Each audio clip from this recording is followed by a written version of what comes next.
Hey everybody, it's me, Edward Jones, aka Daniel Kuhn, back in a new video today. Uh, Dating in black and white. This is I got the idea for this video. I was earlier in the day.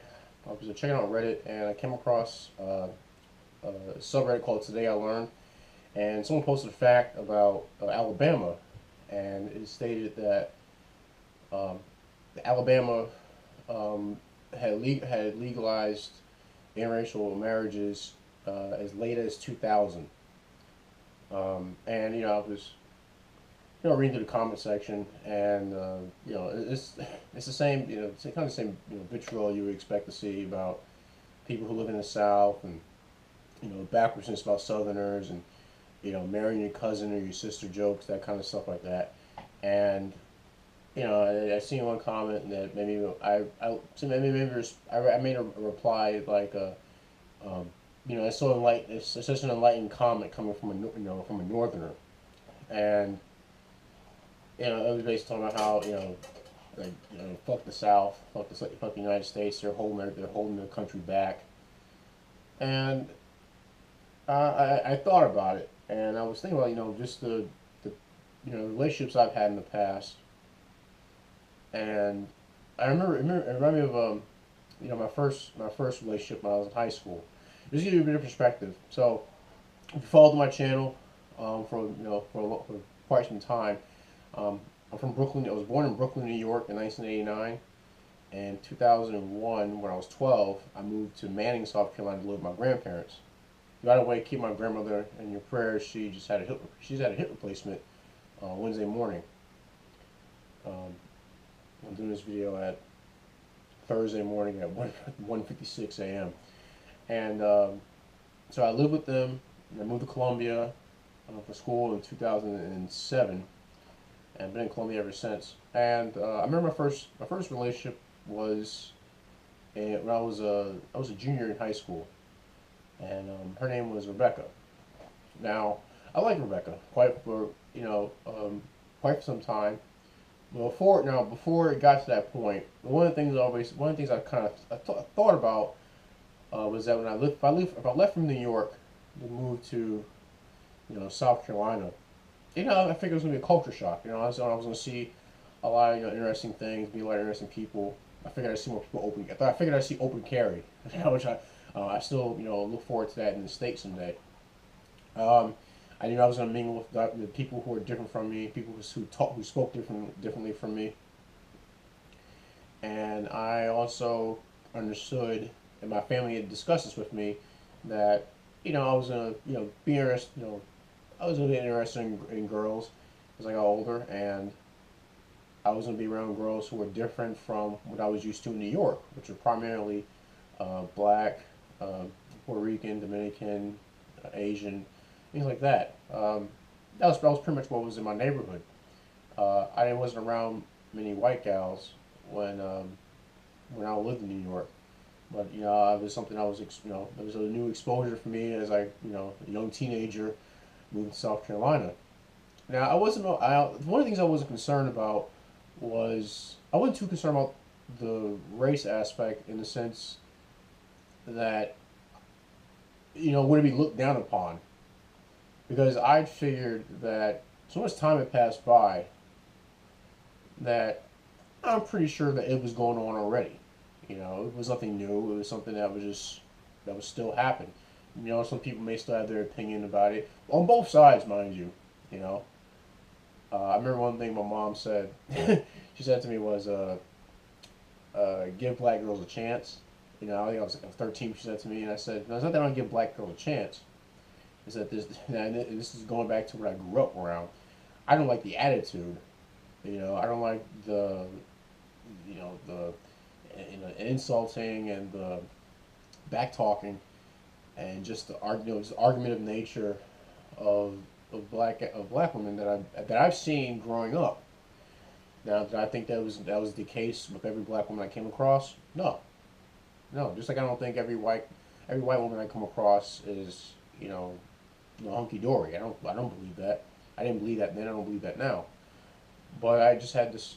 I said, well, I have more options available to me in terms of looks, and culture.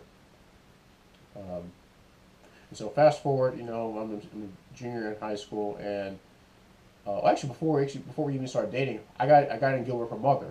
Her mother was very nice. Her mother's a very nice lady, um, and I remember we had a conversation that she knew what she said. I know you like my daughter, and I do like you. You're a very nice young man. Um, Now, she was concerned about how things would be for us if we had gotten together, because knowing how the culture was, it was even back in the early 2000s. Knowing how some people when they see things, she knew that it could be it could prove to be a bit difficult. And she said she remembered that when she was younger, it was kind of the same situation for her. She kept it simple. She didn't do any. I guess she didn't mix with other guys. She stayed with guys who were white. Later leading to her marrying her husband and having her two children. One of them who was Rebecca. And so we talked about it, and she said that she knew her husband was against it, and I didn't think of it. I didn't think any negative. I didn't think negative about the guy. I just knew that it was. I just knew he was against it, and she had to talk to him about it. Talk to him about me. Because quite frankly, again, if you see my videos, as far as black males go, I'm a bit of an anomaly. I deviate from the norm, and it was something new. So I remember the first time I met the guy. And he was shorter than me. He was kind of stocky. I remember it vividly. It was around January, and he had no. It was December, and so he had blue jeans. He had a jean jacket. Kind of wore like a tan shirt. I remember he smoking a cigarette. It's kind of he didn't have a hat on. He was a bit balding. He had a mustache. And I just remember, I can't remember, the way he looked at me, like kind of, just as a father would look at someone who's, talking to his daughter. And how was I dressed? Well, I was dressed in blue jeans, boots, a camel hat, and a black and a black and red flannel jacket. And like it was like, I was telling him, I say, well, this is me, and so. Yeah, I guess he had an idea of what kind of guy I was. So then, a few days later, we had spoken on the phone. I think it was during Christmas break. He spoke on the phone with me, and it was he was saying talking to me about about his daughter, and one thing he said something he said that was it was very interesting, and I understood it fully. He said he wanted to make sure this is new to him. He didn't want to make sure that his daughter wasn't getting involved and getting involved with anyone who's in the gang or anything like that. And now, me being the smart ass I am, in my mind, I said, well, I hope if I go to your house, I don't walk in on a Klan meeting. But I didn't say that because that's stupid. Why would I piss off the man why would I piss off the man I'm trying to get in good with, because I had at the time I had feelings for his daughter. And I wasn't gonna say anything like that. I said I caught myself. I said, no, I'm not. I assure you, I'm not involved in any gangs. I hardly have time. I don't even have time to get involved in anything like that because I work too much. Because I worked in my junior and senior year in high school. And I was also in different organizations. So the concern he had was one that I fully understood, because the gang comment he made, as someone who was more sensitive to that kind of stuff, may have thought that he was being a racist. So no, he wasn't being a racist. He was being a father. That's his daughter, and you want to make sure that whoever his daughter ends up with is not some lowlife. Is not someone who's going to treat her wrong. Is not someone who's going to, get her mixed up in anything that's bad. Because if I was a father, I do the exact same thing. And yeah, I think his wife talking to him about kind of person I was, kind of shed some light on the fact that I'm not like a lot of young black male youth that you may have witnessed in the past, or that you knew about Curtin and knew about at that time. I'm different.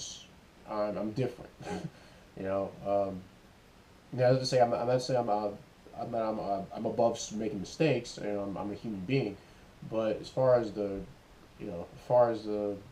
my personality was totally different. I may get along with some new black males who are like that to an extent, but I have my own personality. And thinking back on other relationships I've been in, it's like just understanding that like, I'm not like, I'm not worried. I wasn't ever worried about being confused as one of the negative stereotypes, because you spend enough time around me, you see that that's not the case. You see that I'm just totally different. I have my own. I do like there's certain things I do like that do go along with, I guess, black culture in America. Then there are things that I deviate from because I'm my own man.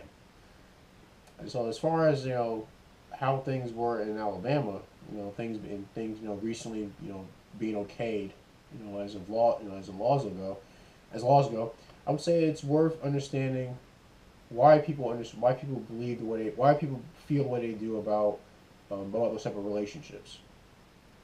I think it's too easy to just say that a person or a culture is ass backwards, is a bunch of hicks, a bunch of rednecks, a bunch of hillbillies, a bunch of racists, a bunch of clans, a bunch of Klansmen, all this, that, and the other stuff. It's too easy to say that there are those things without trying to figure out why they see things that way. Because again, Rebecca's father, he didn't like the idea of her dating a black guy because of the image that he's had of a black guy of a black teenager in his head. It was nothing positive, and I understand that because I've seen many young black males who fit that stereotype to a T. And so I was actually thankful that he gave me the time of day to get a chance to get to know who I was, to see if I was, where I stood, whether I was on level, and whether he saw me as being good enough to, be in a relationship with his daughter. So I think it's all too easy to dismiss people when I understand stereotypes exist for a reason, but I'd say just go in. With you may have in your head about how someone may be, concerns and you may have your thoughts on how everything relationship should go about, but try to leave some space open because everyone's different. Everyone has their quirks. Everyone has a personality, and so I think it's good to figure out whether the person that's in front of you, but they make the rule for the stereotype, or they're the exception. They're the exception. So as far as relationships go, if you want to know my personal preference, if you look pretty, if I think you have nice eyes, I think you have a cute nose, and some other physical features that I don't feel like getting into in this video, I'm on board. I don't, it doesn't matter. You look good. You look good. That's good. You think I look good? That's also good. Let's talk and see where this goes. Um, and everyone has a personal preference. That's fine. That's a matter of taste. My taste in women may be different from someone else's taste in women, and I won't dog them for their taste, and hopefully they won't dog me for what I have, for what particular tastes are. I just hope that we're able to, you know, and not just in relationships, but with just talking to people, stuff like that. We're able to just we may have an idea in our head as to how someone may be, from the evidence we gather, because that's just how we operate as human beings. But leave some room open for something to be different, for there to be something that shows that they're actually an exception to the rule, that they disprove the stereotype, maybe even altogether. And so as far as relationships go, I say date who you want. I personally believe in culture. Culture can span across different skin colors. Um, I think if people have a culture that's actually compatible with one another, or they have certain features within their cultures that complement something else, then maybe they could maybe they can get together. But then there are some cultures where you just can't weld those two pieces of metal together. They're not the same. They're not gonna hold. We're put under pressure. That's the best example I can come up with. Um, and take that in consideration. Not everybody's able to live together. That's fine.